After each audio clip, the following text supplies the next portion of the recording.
Assalamualaikum warahmatullahi wabarakatuh. Selamat pagi, siang, sore, ataupun malam para anak-anakku yang super. Ya, jumpa lagi. Kali ini kita pada pertemuan yang ke-10 mata pelajaran pemeliharaan mesin sepeda motor untuk kelas 12. Oke, pada kesempatan kali ini kita akan membahas mengenai KD 3.19, yaitu menganalisis gangguan pada sistem transmisi otomatis, ya. Terus juga memperbaiki sistem transmisi otomatis. Untuk memperbaiki ini kita harus melakukan tatap muka. Jadi sementara ini untuk via daringnya kita akan bahas yang menganalisis gangguan pada sistem transmisi otomatis. Oke. Untuk kita bisa menganalisis, kita harus bisa, yang pertama adalah yaitu mendiagnosis gangguan pada sistem transmisi otomatis. Berikutnya kita harus menegaskan. Setelah kita mendiagnosa, kita harus menegaskan. Dan yang terakhir adalah kita harus bisa menyimpulkan gangguan yang terjadi pada sistem transmisi otomatis. Oke, pada materi yang pertama ini kita mendiagnosis gangguan pada sistem transmisi otomatis. Biasanya gangguan-gangguan atau kendala yang sering terjadi kurang lebih ada 4 ini. Yang pertama adalah motor terasa bergetar pada saat RPM mesin rendah. Nah, kemudian motor akan terasa bergetar lebih keras saat kendaraan itu menanjak.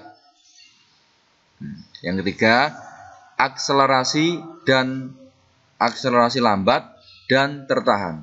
Kita sudah membuka gas, RPM sudah kita tambah, tapi akselerasi lambat dan cenderung tenaganya tertahan. Yang keempat adalah motor akan terasa bergetar lebih keras dan menimbulkan suara gemeretak. Nah, dari keempat masalah ini di sini sudah tertulis kurang lebih komponen mana yang bermasalah, ya. Untuk yang ini motor bergetar pada RPM rendah, contohnya adalah kopling driven pulley aus, V-belt aus, dan drive phase ini kemungkinan juga aus.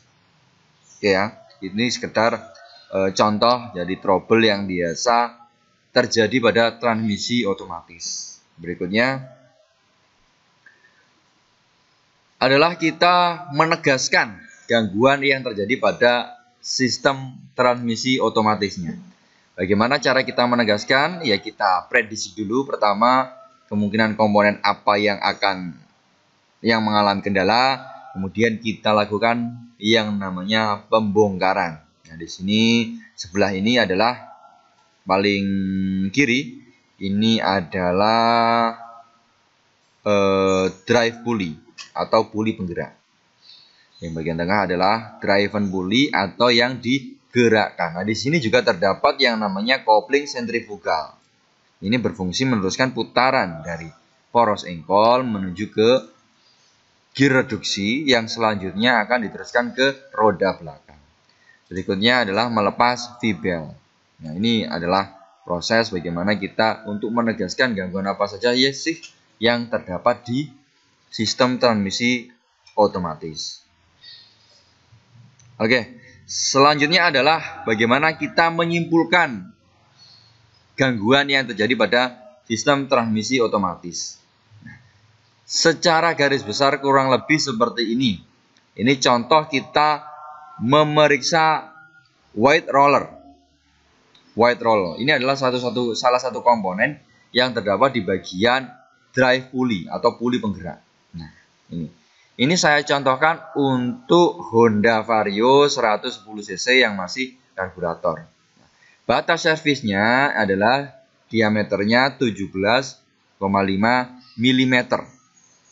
Jika sudah kurang dari batas servis ini, harus dilakukan penggantian. Nah, kemudian ini movable drive phase. Batas servisnya adalah 22,11 mm dan seterusnya. Oke.